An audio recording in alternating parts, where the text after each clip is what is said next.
Hello everyone, welcome back to another video.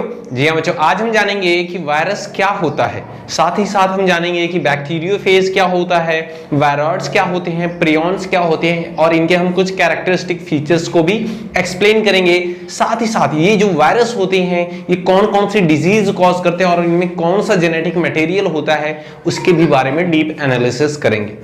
ठीक है, तो चैनल पर फर्स्ट टाइम विजिट कर रहे हैं तो प्लीज सब्सक्राइब करिए, जस्ट बिकॉज कि हम यहाँ पर एक्सप्लेन करते हैं बायोलॉजी को थोड़ा डिफरेंट वे में, साथ ही साथ आपको मिलती है कंप्लीट गाइडेंस। तो चलिए स्टार्ट करते हैं टाइम ना वेस्ट करते हुए। देखिए बच्चों, वायरस क्या होता है।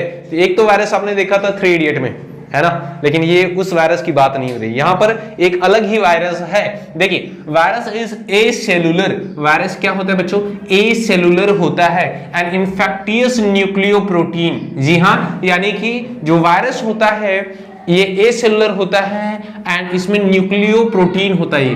न्यूक्लियोप्रोटीन मतलब क्या, न्यूक्लिक एसिड होगा बच्चों, न्यूक्लिक एसिड होगा प्लस और क्या होगा, प्रोटीन होगा।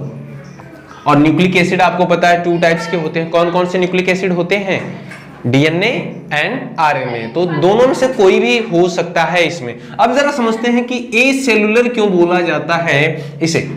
वायरस है तो इसे ए सेलुलर क्यों बोला जाता है। एक्चुअल में आपने पढ़ा होगा कि जो बैक्टीरिया वगैरह होते हैं या कोई ह्यूमन बॉडी हो या फिर कोई अदर ऑर्गेनिज्म हो, उसकी जो बॉडी होती है वो सेल से मिलकर बनी होती है। लेकिन हम वायरस को ए सेलुलर क्यों बोल रहे हैं, जस्ट बिकॉज कि यहां पर ना कोई भी साइटोप्लाज्म में, पहली चीज तो साइटोप्लाज्म एब्सेंट होता है, ठीक है, एंड कोई भी दूसरे ऑर्गेनेली प्रेजेंट नहीं होते, ना ही इसमें राइबोसोम प्रेजेंट होता है, ना ही इसमें प्लाज्मा मेम्ब्रेन प्रेजेंट होती है, ना ही endoplasmic reticulum, mitochondria, Golgi body, Golgi complex, कुछ भी नहीं होता।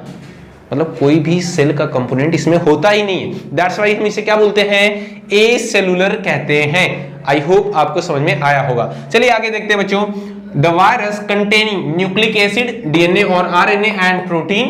जी हाँ, जो वायरस होता है उसमें DNA और RNA हो सकता है, DNA होगा या फिर RNA होगा, दोनों एक साथ नहीं होंगे, एंड उसके साथ क्या होगा, प्रोटीन होगा। यहां पर जरा देखिए, ये मैंने बैक्टीरियोफेज का फिगर बनाया है। किसका फिगर है, बैक्टीरियोफेज का।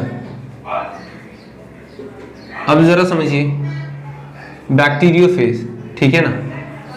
अब जरा समझिए बच्चों, यहां पर देख रहे हैं आप, ये हेड वाला पार्ट है इसका, ठीक है, ये क्या है, हेड वाला पार्ट है, ठीक है। ये वाला पार्ट क्या है, कॉलर, ठीक है, ये क्या है, कॉलर। और आप यहां पर देख पा रहे होंगे ये क्या है, टेल है। अब जरा समझिएगा, ये जो हेड वाला पार्ट होता है ना, ये इसे हम बोलते हैं कैप्सिड, ठीक है, इसे कैप्सिड बोलते हैं। और ये जो कैप्सिड होता है किसका बना होता है, प्रोटीन का बना होता है। किसका, प्रोटीन का। क्या हो रहा है सर, रुक जाओ, प्रोटीन, ठीक है ना, प्रोटीन का बना होता है। अब जरा समझिए, इसके जो हेड वाला सिर है यानी कि कैप्सिड है, इसके इनसाइड ही, हेड में ही क्या प्रेजेंट होता है, न्यूक्लिक एसिड, या तो डीएनए होगा या फिर आरएनए होगा। लेकिन ये बैक्टीरियोफेज है तो इसमें क्या होता है, डीएनए प्रेजेंट होता है, ठीक है।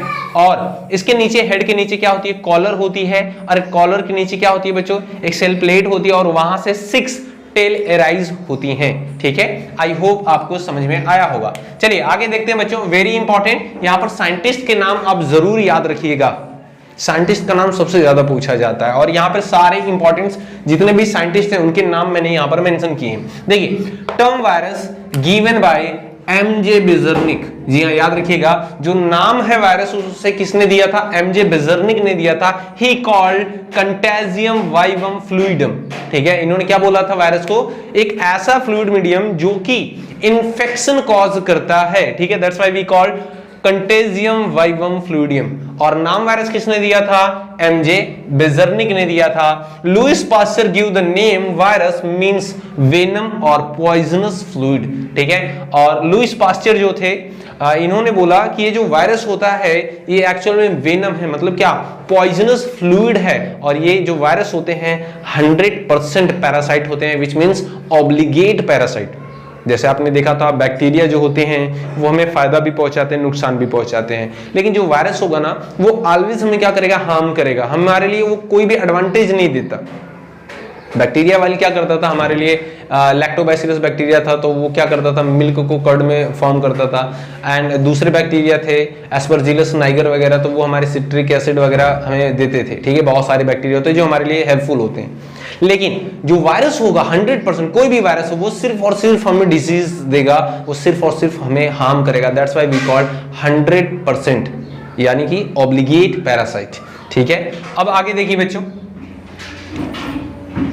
DJ Ivanovsky discovered TMV virus in Nicotiana tobacco. जी हां, सबसे फर्स्ट टाइम, जी हां, सबसे पहले किसने डिस्कवर किया वायरस को? DJ Ivanovsky. डीजे इवानोव्स्की ये साइंटिस्ट थे जिन्होंने first time TMV tobacco mosaic virus को डिस्कवर किया। कहां पर? निकोसियाना टोबैको में। तंबाकू का एक प्लांट था, ठीक है, टोबैको का एक प्लांट था, वहां पर डिस्कवर किया था। And Stanley first crystallise the virus. और फर्स्ट टाइम किस साइंटिस्ट ने क्रिस्टलाइज किया था इसे? स्टेनले ने किया था। ठीक है, याद रखेंगे, जस्ट बिकॉज कि ये कोई ऑर्गेनिज्म नहीं है। ठीक है, ऑर्गेनिज्म नहीं। अगर हम बात करें किसी भी ह्यूमन के आउटसाइड बॉडी की, ठीक है, अगर कोई वायरस है, अगर ह्यूमन के बॉडी के आउटसाइड प्रेजेंट है तो उसे हम क्रिस्टलाइज कर सकते हैं एक पाउडर फॉर्म में, जैसे आपका सॉल्ट होता है ना, वैसे हम इसे बना सकते हैं। तो सबसे पहले बार किसने क्रिस्टलाइज किया था? स्टेनले ने किया था इसे। ठीक है, याद रखेंगे। And virus are only living, very important, virus are only living in the body of host while outside it behave as non-living. That's why virus is called connecting link between living and non-living. जी हाँ बच्चों, जो virus होता है ये क्या होता है कि जब हमारी बॉडी में एंटर करता है तभी ये एज लाइक लिविंग बिहेव करता है, while जब हमारी बॉडी से आउटसाइड होता है तो ये एक नॉन लिविंग की तरह बिहेव करता है। That's why वायरस को हम क्या कहते हैं? Connecting link between living and non living, यानी ये जिंदा भी है मरा हुआ भी है। ठीक है ना, हाँ, डिपेंड करेगा। और जैसे ही हमें इन्फेक्शन करता है ना, ये हमारी सेलुलर एक्टिविटीज को क्या करने लगता है? कंट्रोल करने लगता है। ठीक है, ये बड़ा खतरनाक इसका बिहेवियर है। The protein code of virus is called capsid, जैसा कि हमने देखा था, and its unit is called capsomere. जो कैप्सिड होता है वो क्या होता है? प्रोटीन पार्ट होता है किसी भी वायरस का, और उसकी यूनिट को हम क्या कहते हैं? कैप्सोमियर कहते हैं। Okay, nucleic acid of virus. अब जरा ध्यान दीजिएगा, कोई भी वायरस होता है, अगर उसके हम न्यूक्लिक एसिड की बात करें तो डिफरेंट टाइप के न्यूक्लिक एसिड हो सकते हैं, या तो डीएनए हो सकता है, या तो आरएनए हो सकता है, डबल स्टैंडर्ड डीएनए भी हो सकता है, सिंगल स्टैंडर्ड आरएनए भी हो सकता है, डबल स्टैंडर्ड आरएनए भी हो सकता है। ठीक है, कुछ भी हो सकता है। यहाँ पर मैंने कुछ एग्जांपल्स लिए हैं, लाइक यहाँ पर देखिए, सिंगल स्टैंडर्ड आरएनए की बात करें तो कौन कौन से वायरस है जिनमें single standard RNA as a nucleic acid होता है? तो TMV virus, tobacco mosaic virus, polio virus, HIV, reo virus, measles virus and mumps virus and influenza virus. और भी बहुत सारे वायरस हैं जिनमें की सिंगल स्टैंडर्ड आरएनए जो होता है as like nucleic acid present होता है।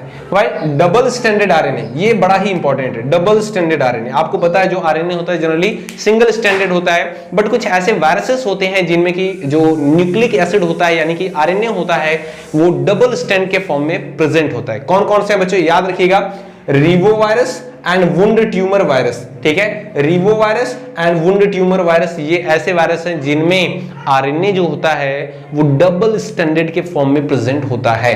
ठीक है, नीट में पूछा गया क्वेश्चन है। And double standard DNA as nucleic acid किस वायरस में प्रेजेंट होता है बच्चों? Small pox, chicken pox, herpes virus and bacteriophage etc. ठीक है, एक्सेट्रा। और भी बहुत सारे वायरस होते हैं जिनमें प्रेजेंट होता है double standard DNA as a nucleic acid. अगर हम बात करें बैक्टीरियोफेज क्या होता है, यहां पर देखिएगा ये तीनों बड़े ही इंपॉर्टेंट है और यहां से भी क्वेश्चन फ्रेम होते हैं आपके नीट के एग्जाम में, चाहे वो फिर बी फार्मा का हो एग्जाम या डी फार्मा का हो, कोई भी कॉम्पिटिटिव एग्जाम हो। ठीक है, तो बैक्टीरियोफेज क्या होता है बच्चों? Virus that infect bacteria is called bacteriophage. ज्यादातर लोग कंफ्यूज कर जाते हैं, उन्हें समझ में नहीं आता कि क्या बैक्टीरियोफेज एक वायरस है या फिर बैक्टीरिया है। तो जी बिल्कुल नहीं। यहां पर देखिए, वायरस दैट इन्फेक्ट बैक्टीरिया, एक ऐसा वायरस जो कि इन्फेक्ट करता है किसको? बैक्टीरिया को इन्फेक्ट करता है, उसी को क्या बोलेंगे? बैक्टीरियोफेज। ठीक है, यानी कि बैक्टीरियोफेज क्या है? एक वायरस है। ठीक है, आगे देखिए बच्चों, वायरॉइड्स क्या होते हैं? Infectious nucleic acid single standard RNA that lacks protein. जी हां, एक ऐसा infectious nucleic acid single standard RNA जिसमें क्या हो कि जो प्रोटीन होती है वो एब्सेंट होती है, उसी को क्या कहते हैं हम? वायरॉइड्स कहते हैं। यानी इसमें सिर्फ और सिर्फ न्यूक्लिक एसिड प्रेजेंट होगा, कोई भी प्रोटीन मॉलिक्यूल प्रेजेंट नहीं होंगे। And it discovered by OT Diener and it cause potato spindle tuber disease. जी हाँ, याद रखिएगा ये क्या कॉज करता है बच्चों, cause potato spindle tuber disease. ठीक है, ये कौन कॉज करता है, वायरॉइड्स। ठीक है, जो वायरॉइड्स होता है वो potato spindle tuber disease cause करता है। आगे देखिए बच्चों, प्रियॉन्स क्या कॉज करते हैं बच्चों, प्रियॉन्स क्या होते हैं, इन्फेक्टियस प्रोटीन पार्टिकल। जी हाँ, यहां पर क्या था, न्यूक्लिक एसिड था, इन्फेक्टियस न्यूक्लिक एसिड था सिर्फ, यहां पर क्या है, infectious protein particle that lakhs nucleic acid. ठीक है, यहां पर जो प्रियॉन्स होते हैं वो सिर्फ और सिर्फ प्रोटीन के पार्टिकल होते हैं और इसमें न्यूक्लिक एसिड एब्सेंट होता है, कोई भी न्यूक्लिक एसिड प्रेजेंट नहीं होता है। ठीक है, और इसको डिस्कवर किसने किया था, प्रूसिनर ने किया था। ठीक है, इट डिस्कवर्ड बाय प्रूसिनर। ठीक है, याद रखेंगे आप। आई होप आपको सारी चीजें समझ में आई होंगी। अगर वीडियो अच्छी लगी है तो प्लीज लाइक करिए, शेयर करिए ज्यादा से ज्यादा और सब्सक्राइब भी करिए। ठीक है, मिलते हैं आपसे नेक्स्ट वीडियो में एक नई इंफॉर्मेशन के साथ, तब तक के लिए जय हिंद।